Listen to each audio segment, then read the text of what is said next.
And now, it's time for another Dice Tower review. Mystic Vale is a great, I guess it's the new, they call it the card crafting system, because you have the cards and you're putting other cards into it, you have those clear plastic cards. Today I'm going to be looking at the second expansion for it, Vale of the Wild. So let's see how that plays.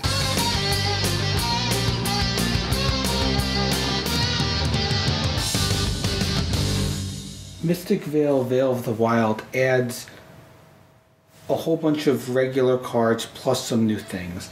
As you can see, you get a whole bunch of cards that you could sleeve as usual in the game. Some of them have special powers, like the Centaur, for example. While on deck, if you spoil, gain 2 shields and take another turn. So now you have cards that could, while you're waiting, while the cards on deck on top of your pile, if you spoil during that, you gain stuff. So they're kind of protector cards, which is a nice new power. There's also cards that do instant effects.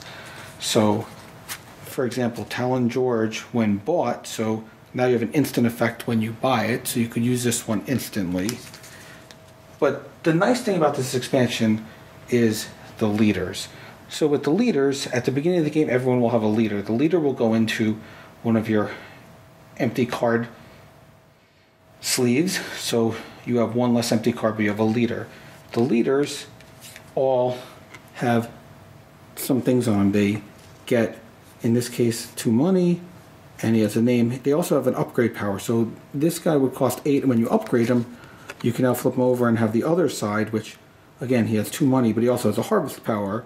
So you may consider this card a duplicate of one of your other cards, so you can use his power. All of them have very cool powers and adds kind of a different element to everyone's deck. So here he starts with a green tree, and then he gets a money and a green tree plus the harvest power. Another one here starts with a harvest power and money, 1 money. You only pay 3 for this upgrade, but now you have 2 money and a harvest power. Some of the other ones, as you can see, change from a few things to getting a lot more things in the phase. So each of these leaders will give you a different ability. Other than that, the gameplay is exactly the same as normal Mystic Vale.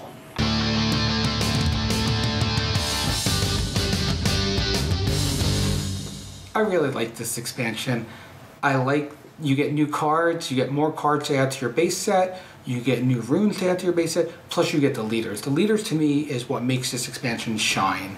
You get the leader, so instead of having an extra blank one that you start blank, now you have a leader, and one of your actions you can flip that leader and get an even more powerful leader.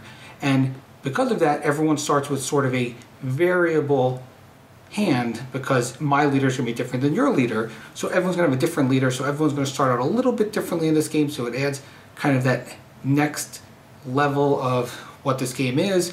Obviously, as you draft cards, you're going to differ anyway, but now you start with a differing pattern with a different leader, and I really like the leaders. I really like what they add. You don't have to upgrade your leader. You can leave it at the base leader, but eventually you could upgrade it to make a more powerful card. You also get, like I said, a whole new set of cards that you could just add to your regular game, and because of that, I want to give this one a high rating. I give it an awesomeness rating of 9. It's one that I highly recommend getting. If you like Mystic Vale, you will really like this expansion, and it's one that I would highly recommend getting. Thanks so much for watching the Dice Tower videos. Find more great videos and reviews, as well as our top-rated audio podcast at Dicetower.com. You can also find other great shows at DicetowerNetwork.com. I'm Eric Summerer, and you've been watching The Dice Tower. The Dice Tower is sponsored by Cool Stuff Inc., where you can find great games for great prices. Cool stuff in stock. Check them out at CoolStuffInc.com.